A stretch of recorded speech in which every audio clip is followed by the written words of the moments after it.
জামালপুর জেলার দেওয়ানগঞ্জ উপজেলা খোলাবাড়ী এই গ্রামের রাস্তাটি কিছুদিন আগেই মেরামত করা হয়, কার্পেটিং করা হয় অনেক সুন্দর করে পরিপাটি করে।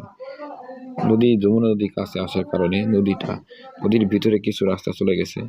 এখনই যদি কাল কিছু বস্তা ফেলানো হয় তাহলে কিন্তু এই রাস্তাটা ফিরানো সম্ভব, নদী ভাঙ্গন থেকে রক্ষা করা যায়, পুরা এলাকায় কিন্তু রক্ষা করা যাবে।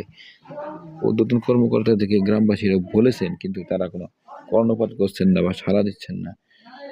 গ্রামবাসীর উচিত গ্রাম থেকে কিছু টাকা উঠে কিছু বস্তা কিনে নিয়ে এসে নদীর চর থেকে বালি ভর্তি করে লঞ্চ দিয়ে নিয়ে এসে এখানে ঢাললেও কিন্তু এই রাস্তাটা ঠিক করা যায় বা রক্ষা করা যায়।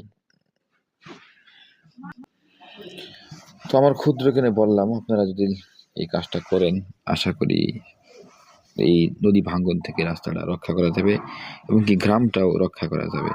আপনারা কি মনে করেন?